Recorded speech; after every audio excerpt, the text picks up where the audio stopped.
that uses either the theme or the character from another book. Seth is the author of In Dante's Wake, which is a contemporary retelling of Dante's Divine Comedy in 3 volumes, To Join the Lost, Among the Lost, and Once Was Lost. And Marc is the author of, among many other things, Kafka's Roach, in which Gregor Samsa is rescued from a dusty death in Prague and goes on to take a crucial role in American history through the 20s, 30s, and 40s. So they're going to talk for a while. Questions and comments can go in the chat and we'll open it up for discussion partway in. I want to make one nod to that this, I think today, is the 700th anniversary of the death of Dante. And here is the rebirth. And Manny says, oh. It's a long time ago. So go. Oh, okay, so go. Yeah, both Seth and I were inspired by these enormous books that we've inherited, the Commedia and Kafka's novella called Die Verwandlung, the Metamorphosis. And why don't I just ask Seth what drove him to Dante and to this book? Because I have to say, Kafka is a lot more hip than Dante. Yeah, Dante unfortunately is a little bit unhip these days. When I was a kid, when I was in high school, my parents had, my mother actually probably was the one who bought them, had the Concierti translation of Dante in the 3 little black paperbacks. And I was just a voracious reader in those days. And so I whatever books were on their shelves, I eventually dived into. And it grabbed me. And over the next, I don't know, 10 or 20 years, I must have read it at least a dozen times in various translations. And I found myself trying to explain to myself what I saw in them. And trying to explain to others and not doing a very good job of either because I didn't have the scholarship or the critical background to be able to articulate from those perspectives. When I finally got down to it, I realized that this must have been in my 40s. I realized that I was going about it the wrong way. That I'm a poet, and so my way of engaging with something is to describe it, and my way of describing something is to place myself in the center of it and say what it is I see. So I proceeded to do that with Dante. Instead of Dante being led through the moral universe by Virgil, it was me being led through the moral universe by Dante. And I kind of thought of the books as of my book, the book that I was working on, as kind of like one of those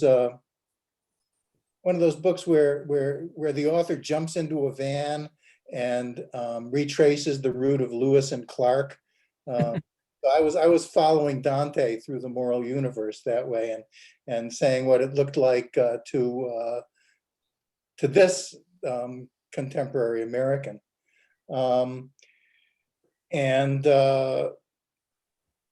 I'm not sure how directly that answers your question, Mark, but that's how. Well, one aspect of this that I wonder, you can't hear me, can you hear me? Yep. Yeah, is the chutzpah that it takes for you to essentially rewrite or other write a 700-year-old, it's more than a classic. It's a foundation stone. Yeah, there was that to get over, and I'm sure you had to wrestle with the same thing in appropriating characters. You know, Franz Kafka's possibly most famous character, except for maybe Joseph K. But in my case, anyway,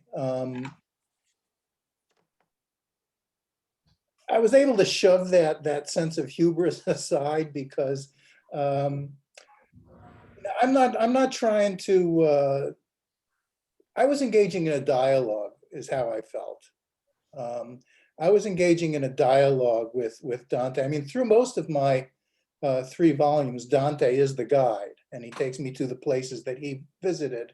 And we see progressively more different things than what he witnessed, but it is all off the springboard at each instance, sometimes from line to line.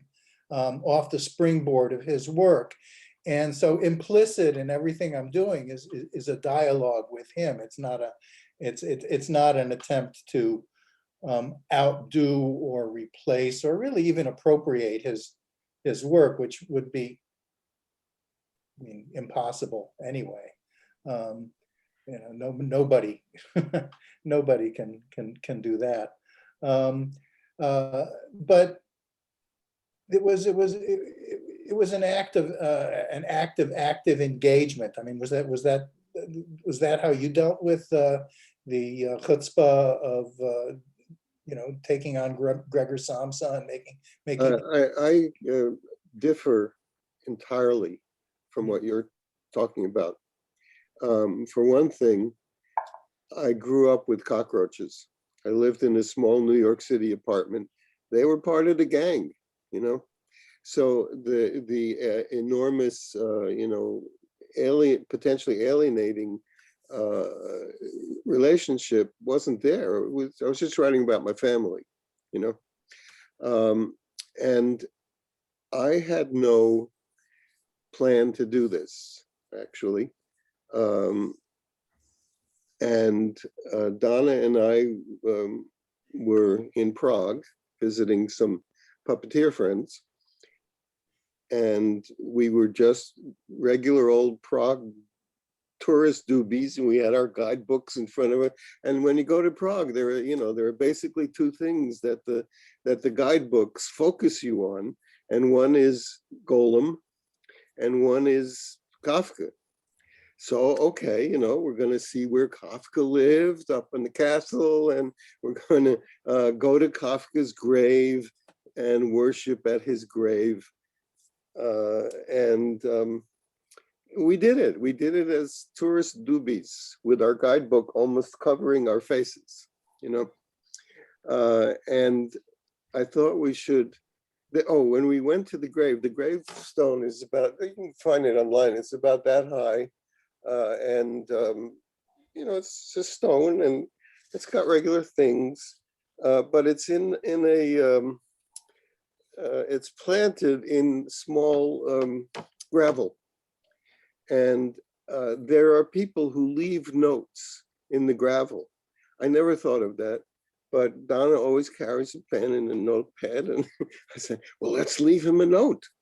And so just as a sort of tourist gag, I wrote him a note in German that said, if you have time, come visit us in Burlington, Vermont, and we have a nice guest room, and you won't have to sleep next to your father, because 3 feet away from him is a stone in the ground about his father. And of course, he hated his father, and feared his father, and wrote a book about how horrible his relationship. And there he is, eternally 3 feet away from his father. So I invited him to Burlington, and we didn't think more about it.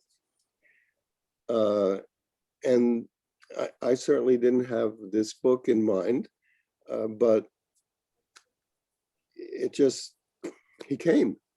I mean, that's essentially the easiest way that the whole book appeared from beginning to end. I don't mean the details, I just mean that Gregor would arrive somehow in America, and he can't arrive before 1915 because 1915 is when the book was written, Kafka's book was written.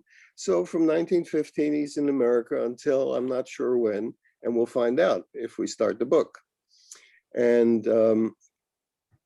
that's what happened. So he just came.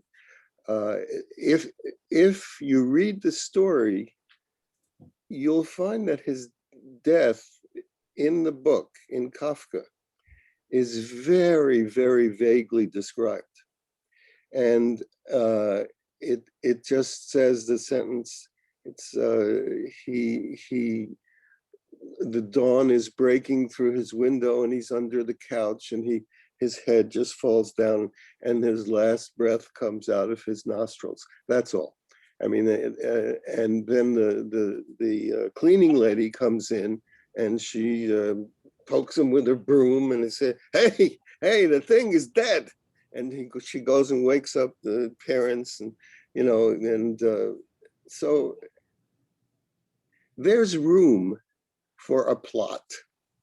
And I thought, well, how do we know that he's really dead? Just because the cleaning lady poked him with a broom and she figured he was dead, and then she told the parents and blah, blah, blah. And so maybe that's not what happened. Maybe Kafka didn't have the whole story. And once I started thinking that way, then you fill in the blanks. So I didn't have any chutzpah problems to as you might have to overcome. I was just dealing with a cockroach, one of my guys. So in Kafka's book, my recollection is that Gregor Samsa is just kind of an ordinary schmo. No, he's not. He loves his family. He is the sole support. He works as a fabric salesman, and he's the son, the dutiful son, who has a sister that he loves very much, and parents that he feels responsible to, and he's not a schmo. He's a good, upstanding, middle-class bourgeois fabric salesman who happened to turn into a 6-foot talking cockroach. You give him a somewhat greater sense of, you make him more of an intellectual and give him somewhat of a greater sense of adventure than that. I guess that's where I was going with that. And I was wondering whether that was premeditated or whether it just kind of sugared out that way as you went through the story. And I'm also interested in, as a corollary to that, without giving anything away about your book that people may enjoy from reading it. Right. I mean, he's that's what this is about. Major events of the 20th century, and I'm just curious about the process whereby that came to pass. I mean, were you just winging it and making it up as you go along, or did you have an idea where you were going, or? This was my first published book. It's actually the second manuscript. I had no idea what I was doing, none whatsoever, except there was this cockroach, and probably didn't die the way Kafka. Kafka didn't get it right. And so then my father was a teacher of American history, and he always had a lot of books around, which I never read. I was really illiterate until I became an author. And then I decided I better read some things. But, for me, it was comic books. And but the one exception, I don't know how this happened, was that I read The Trial. when I was 16. That was the first and only real book I had read. And it was so horrible, that book, that when I was a graduate student, so this is in the 60s, 25, 30 years later, I decided it was very, very important to burn the trial. I'm living in Los Angeles. I went to UCLA, and I got a bucket. I bought a bucket, a pail with a handle, and I put newspapers in it. And I got some wood from whatever, and I was going, and yeah, and I started a little fire, and this is on a bare wood floor. And I started a little fire in there, and I took my copy, my newly bought modern library hardcover, because this sacrifice has to mean something, right? No paperback sacrifices. And I put it on the fire, and it squished out the fire, and the apartment filled with smoke, and the fire department came because somebody called the fire. I saw this black smoke, and it was black coming out of my apartment and the fire department. And I had to explain this ritual to the fire department. Besides which, the pail had heated up, and it was on a varnished floor. And so there was this ring of burnt varnish. And that was my introduction to dealing with Kafka.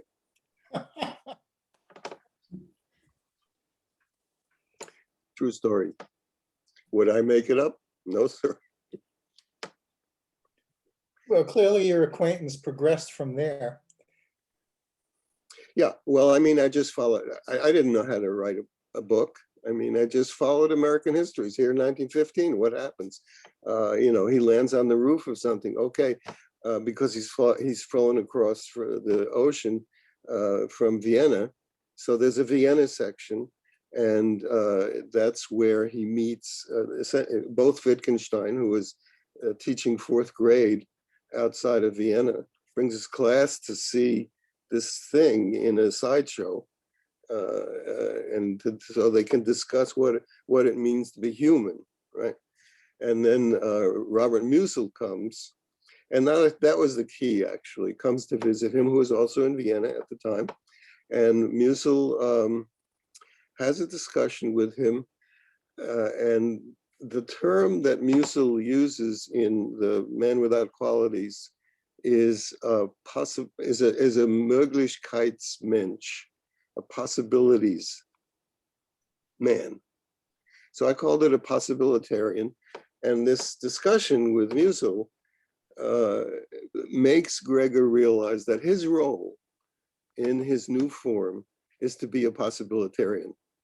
Okay, so then you set that out into the 20th century, and then the century tells you what you have to be possibilitarian about, right? You just follow the major events, which I did, till I got to the most major event, and which was, this is ridiculous. Of course, it's, we're not keeping anything. It was, Gregor was working in the White House in FDR's administration, living in the kitchen, and is a pain in the ass because he's very, very moral and humane, and he doesn't like FDR's treatment of the Japanese Americans, putting them in concentration camps. And so he's giving FDR a lot of trouble. FDR decides that he needs to get Gregor out of his hair. And so he sends him to this secret project in New Mexico. Okay, now I get to write the whole history of the Manhattan Project, right? And there's a lot of characters, real characters in the Manhattan Project. So, the book wrote itself, essentially. That's interesting. So yeah, you used his history as the framework from which you. Not his history. I used his name and his status as a Roach person. Mm-hmm. But that's all. And there's only one small part in the book, which I think is extremely interesting. I find it interesting, in which he he's goes down to not Albuquerque, Santa Fe, with the Cerbers, who was a physicist there, and they find on the magazine stand from April 1943, whenever, I think that was when it was, an article about Kafka by Hannah Arendt. And this is a real article. You can look it up. It's a brilliant discussion of Kafka in which Arendt takes a position that everybody is scared of Kafka, but in fact, Kafka is a liberatory author, and you must read him like that. This upsets Gregor tremendously because he feels like Kafka is, he's been fucked over in big time by Kafka. And he's not a liberatory author at all. He's an executioner, essentially. And that people should really be frightened of Kafka. So he writes a letter to Hannah Arendt, and they have this letter exchange, which I think is really terrific, about the status, the human status as a prisoner or freedom. And to me, it's the most interesting part of the book. It's the only part that is actually has some thought in it, as opposed to just telling, interesting story. So the dialogue with Hannah Arendt about Kafka is the only place that the word Kafka comes into the book. That kind of leads me to another question I had wanted to ask you, but I'm sensing I probably almost know the answer to this already, based on what you said. But I'll preface this by saying that in the course of writing in Dante's wake, and much more so afterwards, I found necessarily my relationship to Dante, my view of him, changed because that much intimacy changes how you're gonna relate to somebody. And I'm just wondering whether you went through that kind of an evolution with Kafka. And I'm suspecting that for you it's going to be a different answer because in writing your book, you were not dealing so directly with Kafka for the most part.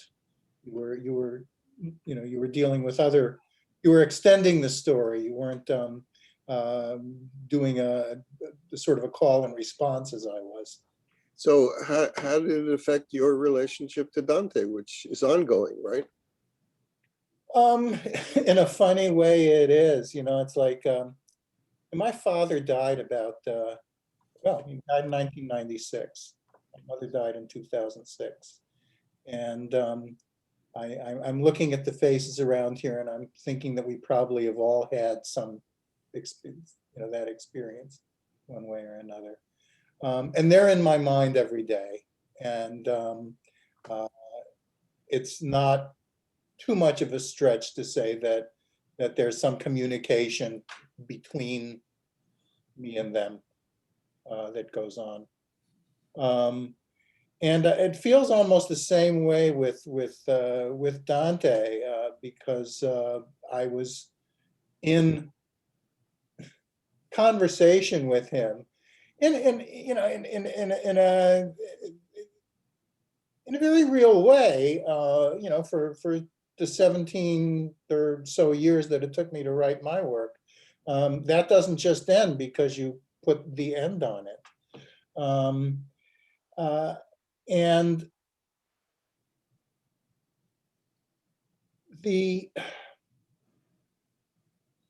I wouldn't say that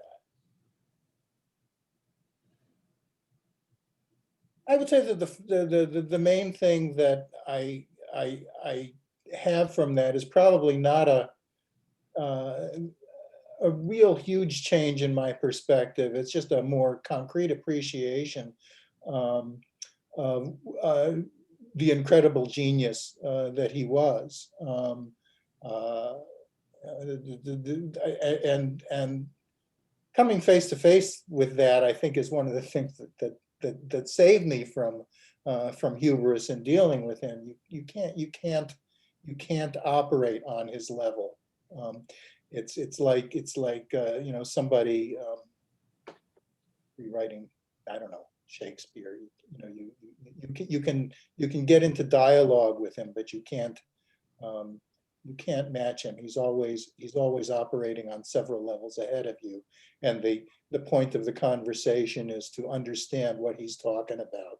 But how does it come into your life? Like when you go to City Market and you're just trying to decide whether you want these tomatoes or that tomatoes. Is he with you at City Market?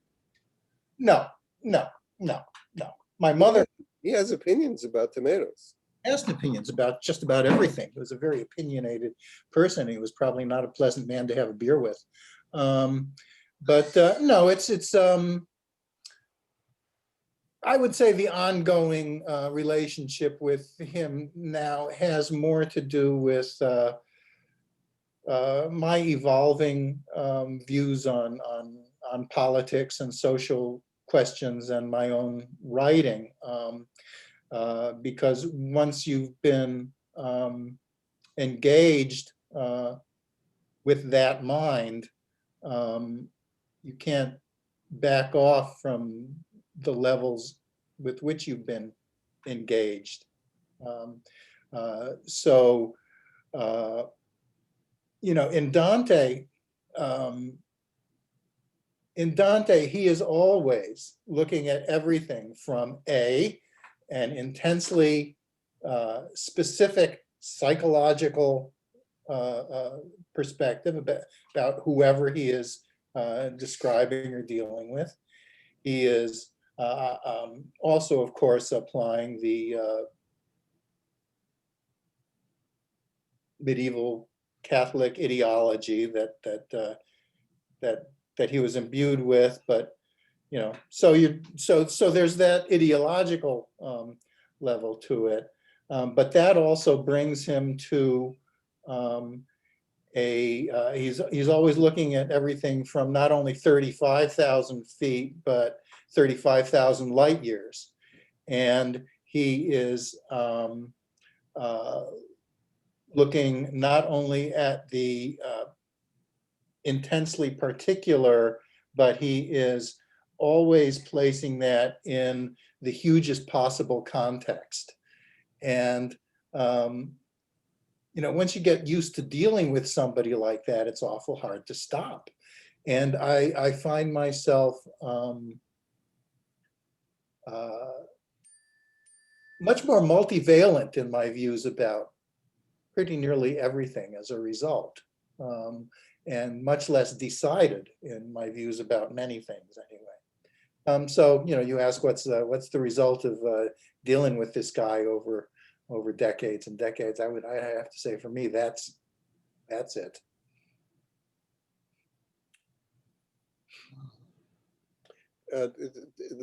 Does the people who are peeping at us from the top of the screen want to ask any questions? Look at all these heads. Oh, they're muted. Unmute yourself. Yeah, go ahead. Do it. Dan. Hello. Yes. Can you hear me? Is that okay? We can hear you and see you, but how come you're Wow. not in the center? What's all right? I feel like I just joined the 21st century recently, and here I am. So my first reaction to and it goes back to your Marc, your comment about asking Seth about the chutzpah that it took to write this. When I started reading Seth's first book and second book, I mean, what it was like for me is like I'm really excited by reading a new translation of Dante, but I was kind of filled with trepidation about reading a story where Dante's story has been kind of creatively repurposed. And so it felt to me like, okay, I'm turning over my dear child to this camp counselor, and I'm going to have to kind of walk away and trust that my child is in very good hands. And I was filled with trepidation, and it didn't take very long to realize that my child, Dante, was in unbelievably loving and careful hands when he was in Seth Steinzor's hands. That I felt like I had, that my child was not only my child, but he was now also Seth's child. And that probably sounds a little, a little hokey. It was sort of like Virgil. One of my favorite moments in Purgatorio is when it comes to having the big sex talk, and Virgil's willing to turn Dante, who is his adopted son, turn him over to Statius to give him, and even Statius calls Dante his son. And then he gives him the big sort of birds and bees medieval version of the big talk. And he refers to him twice. So I guess my take on what Seth has done, that, and this is certainly from an eschatological Christian perspective, that Dante's response to Seth's creative effort is to simply say, after applauding for about 10 minutes, he would say, "Well done, my good and faithful servant." That he's brought, that Dante is bigger and brighter because Seth Steinzor has engaged in this 17-year enterprise. So I could not be more grateful and enthusiastic by what Seth has done in honoring Dante and honoring the readers of Dante. So Nostra Vita, Dante says at the beginning, midway in the journey of our life, our life is bigger because Seth took this risk in writing this story. So those are my long rambling, observations. Oh, go on, keep going, keep going.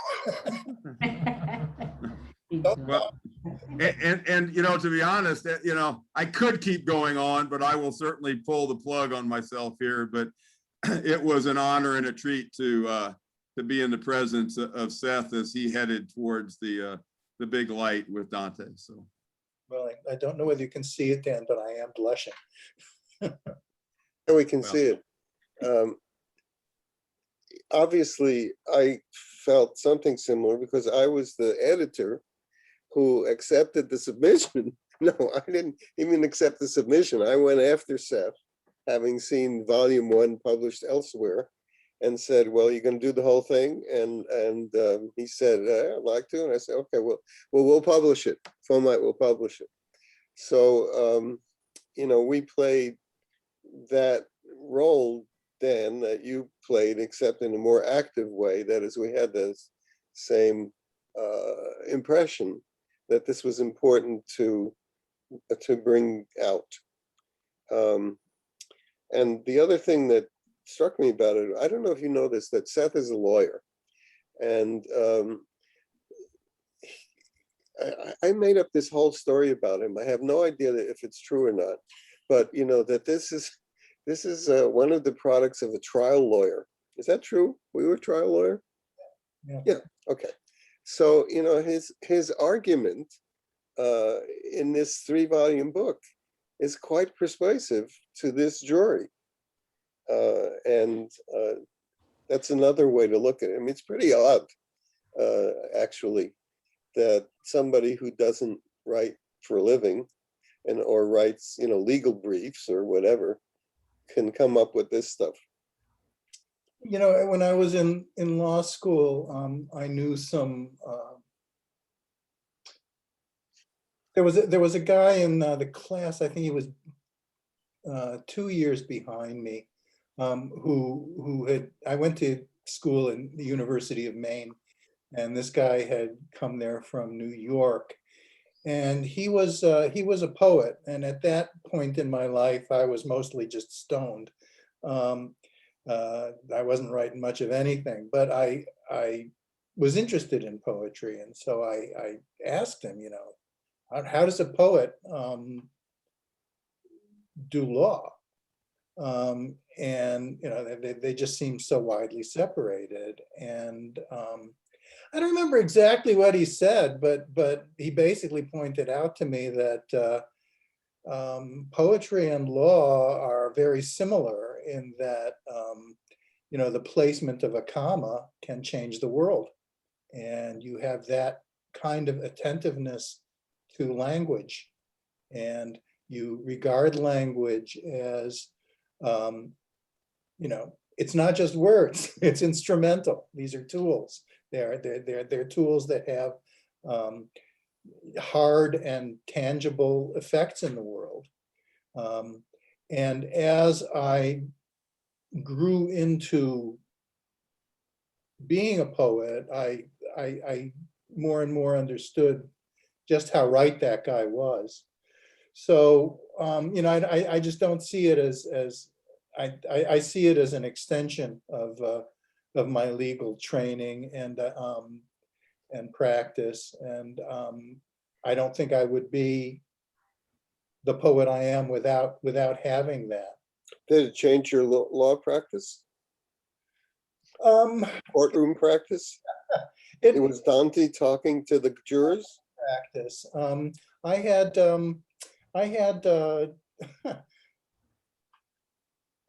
a small, so I worked for my entire career as a lawyer, my working career as a lawyer in the Vermont Attorney General's office. And at one point I had a good-natured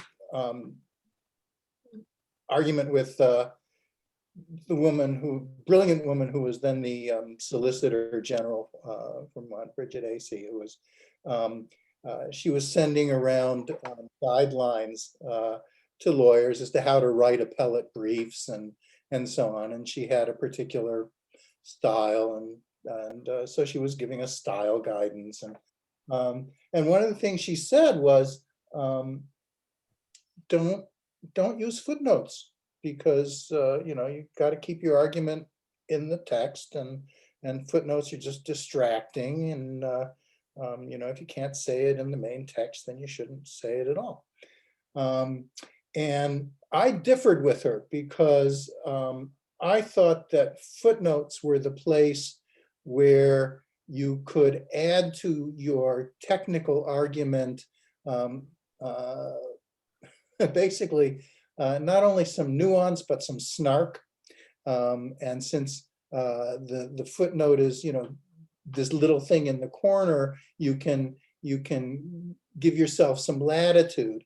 And so essentially you're adding a more human and emotive dimension to what's essentially a piece of technical writing through the use of the footnote.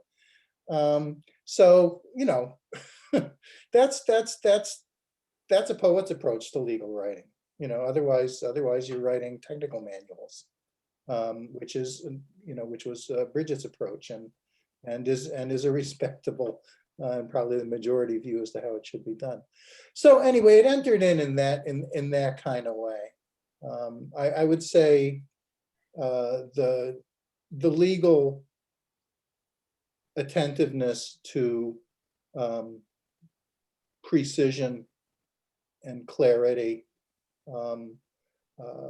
was more important for me as a poet than the other way around. I don't like a lot of modern poetry, I would have to say, because I find that a lot of modern poets just aren't clear and aren't precise. And I know also that there are perfectly respectable aesthetics which reject those as guiding values. So I'm not I'm not saying this is not a statement about anybody but myself. But I look for greater, as I said, precision and clarity in what I'm doing. I see in the Watchers that my great editor, Fred Ramey, who's representing himself by a black screen. Seems to be on. Hi, Fred. And Fred was the person who Hello.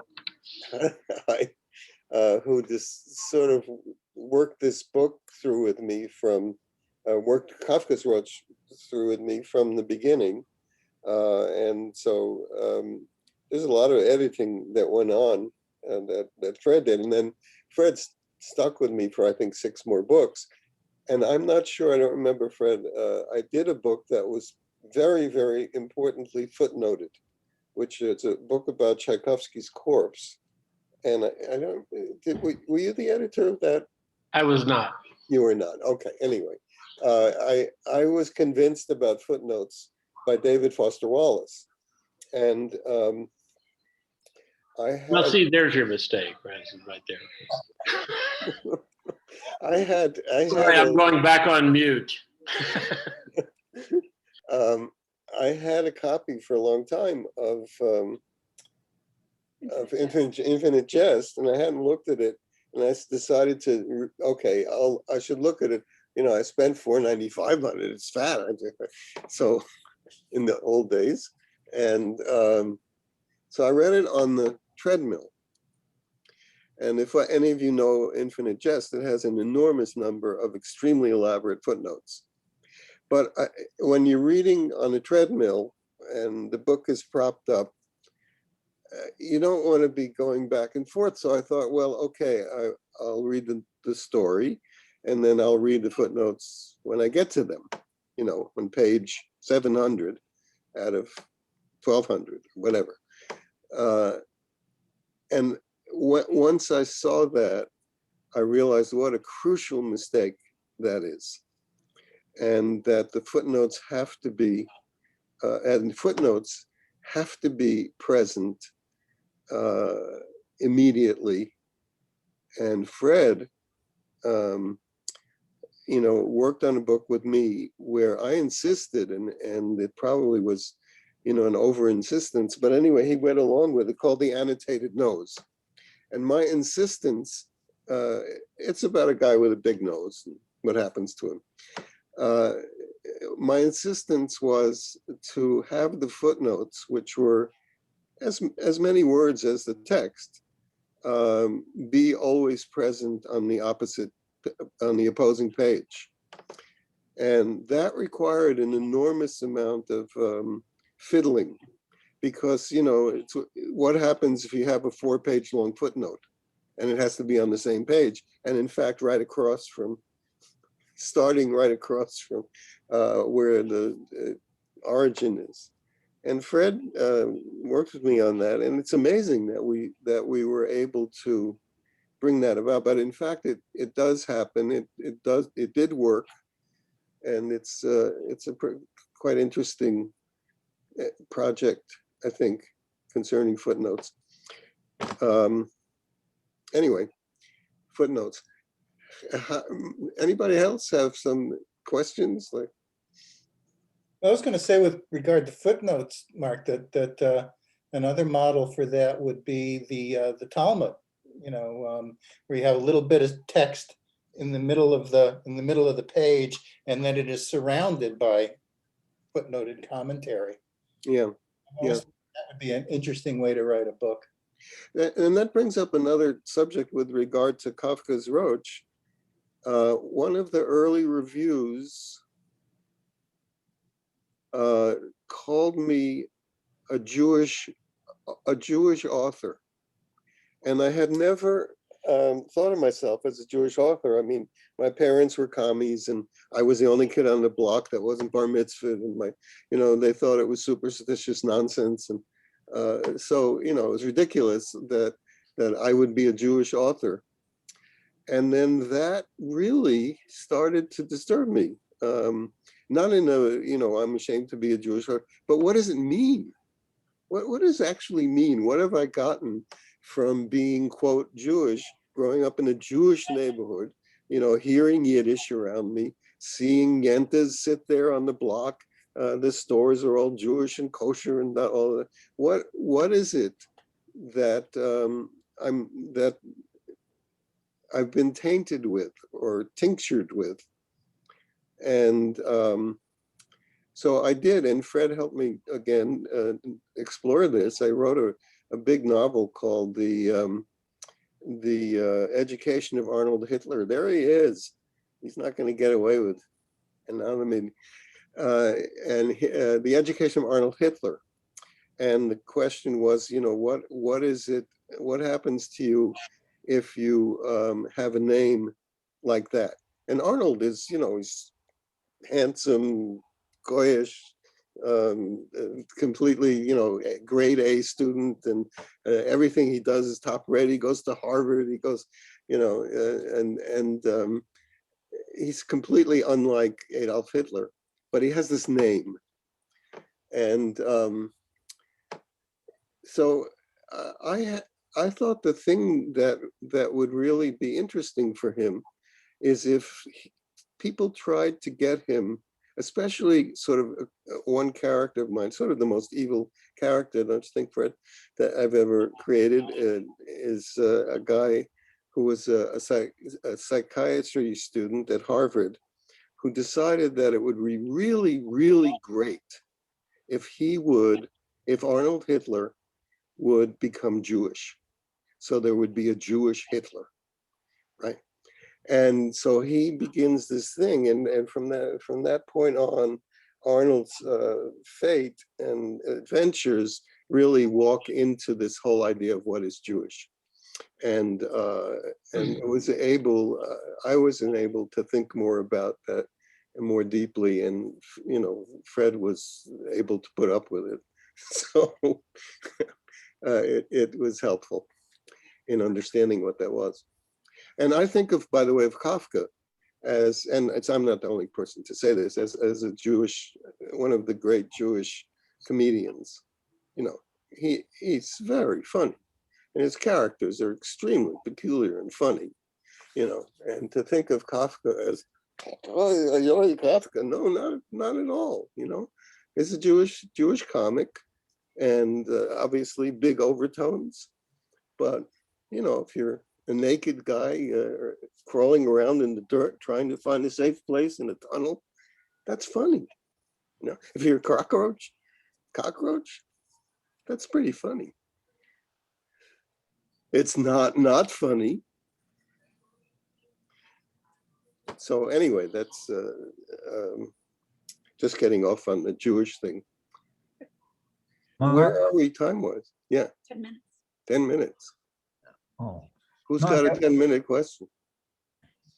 well, it's less than 10 minutes, but Marc, I was thinking about my reading experience and my experience with reading Kafka. And I don't have access to it in German. So, but when I was reading Kafka's stories, and I go back to them from time to time, I have the feeling that if there's any such thing as perfection, his prose, his stories are perfect, really perfect. And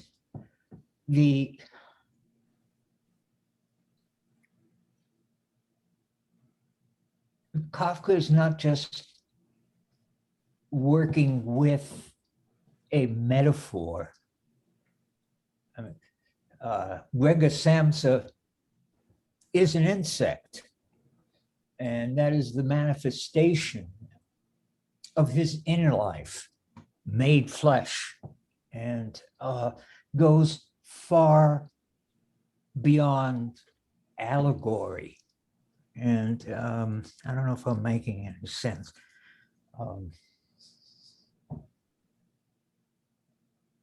Well, somebody once called that story the most evocative statement of 20th century human alienation. How far can you be alienated than to become a cockroach? To actually be a cockroach. Mm-hmm. Mm-hmm. Mm-hmm. Well, yeah, when I read read Kafka's work, I'm going to blaspheme. It seems to me that even James Joyce is garrulous in comparison, and Joyce is one of my gods too. Well, it's enough. I don't. If I want to work tomorrow morning, I better keep my mouth shut. Why is that? I don't know. Jack is one of our Fomite writers. We have a nice book of his short stories. And he's got, I hear, I'm threatening another one. Yes, yeah. I guess because I'm neurotic. That's why. I mean, it's easier to talk about it than to do about it, to actually do it. But I guess I'm at an age now where even talking is becoming difficult.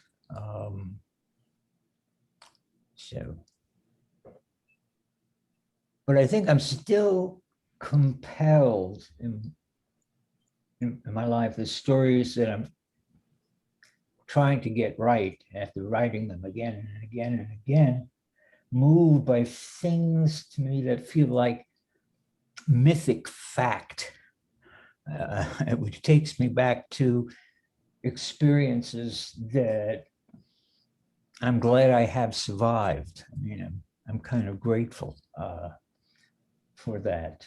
And there is this, I'm still moved by a kind of awe. And it's too bad that awesome has trivialized awe, but it's something, enough.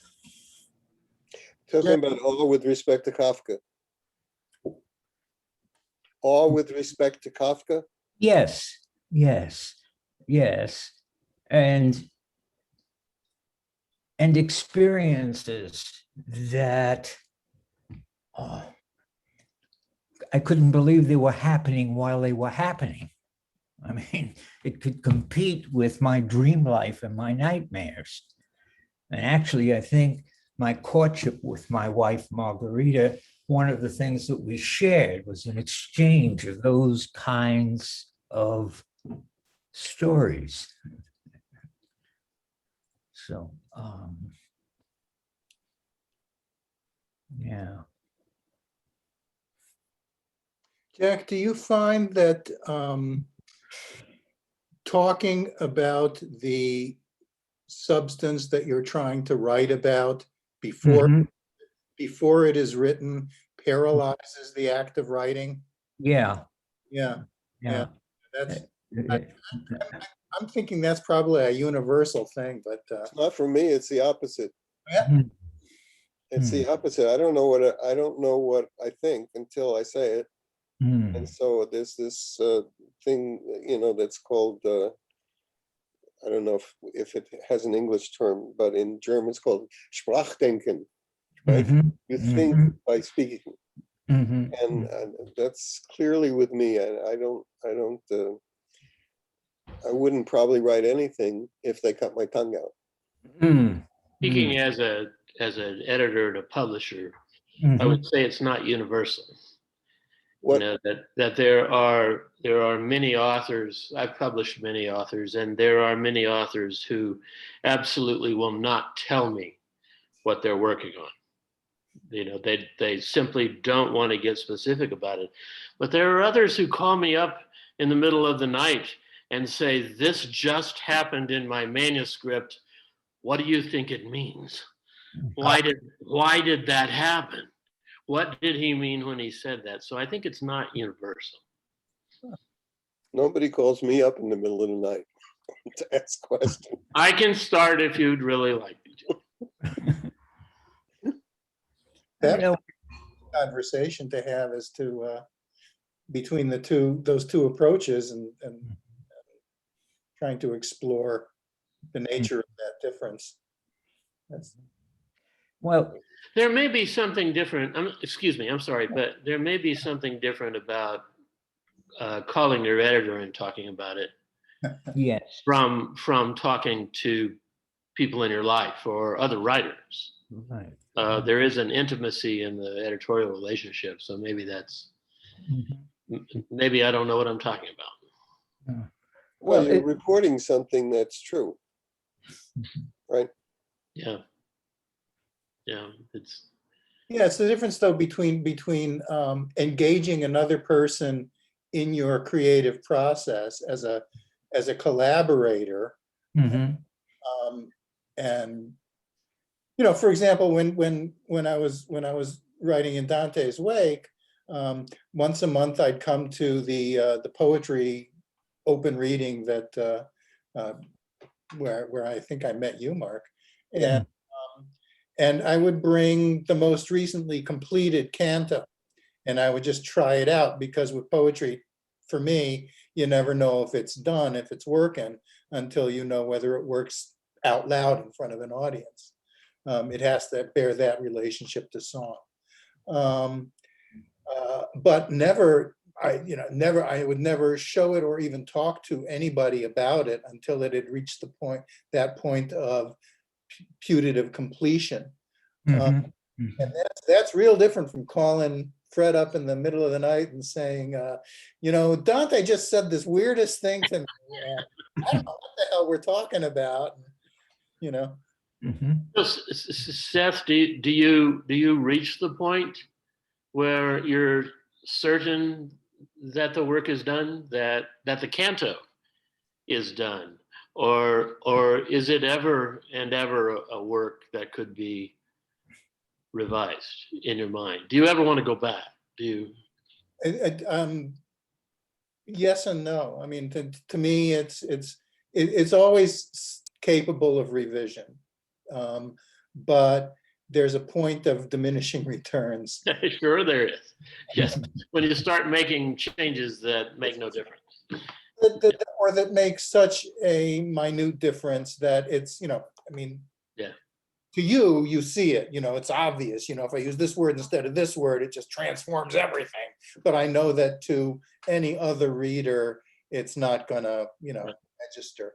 At that point, I put it aside. But there are also, I recently read a wonderful book by Suzanne Simard, which just came out, about she's a tree scientist, and it's about the this is going to sound, it's about the social life of trees, because apparently turns out they do have lives. They are sentient beings in a very real sense. Well, I look back at Once Was Lost, and the latter cantos of that in particular revolve around themes of interconnectedness. I mean, that whole book, interconnectedness, is what it's about. But I see, I just didn't talk enough about how this extends to vegetation and our relationship to vegetation, and maybe I should go back and get some of that in there, because that's important stuff. And this is, when you really grapple with the work that she and other tree scientists of her generation are doing, it's mind-boggling stuff. It demands transformation of your perspective about the vegetable world. So I should have that more explicitly in there, and then I say, no, I'll write another book. Right, the next book. Exactly.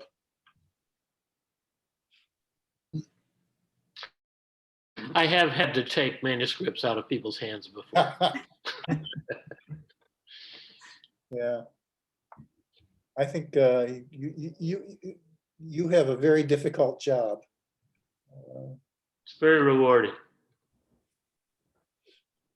So a last question. We're almost at the. We are at the witching hour. We are at the.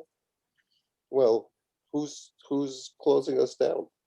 Well, I can, but if people have other things to talk about, we can continue for a little bit. But an hour is usually a good time for a conversation. Any last thoughts from any of you? Yeah, I'm grateful for this experience. It's been really interesting. Probably the first interesting Zoom meeting that I have been in, and I've been in a lot of them. Thanks, Manny. Thank you very much. Thank you. Manny publishes one of the great magazines called 05401, which is our zip code here. And it's just a beautiful production, the highest production values of anything in my life. Except for your wife. Well, she's not a production value, but She is, if you really want to look at it. And Seth's final volume in Dante's Wake, its official publication date is tomorrow. Great. It's been available. Congratulations. It's been available for a few days on Ingram, but it's officially out tomorrow. Bravo. One last thing I would like to say, that if your footnotes should not be read at the same time as the text, eliminate them.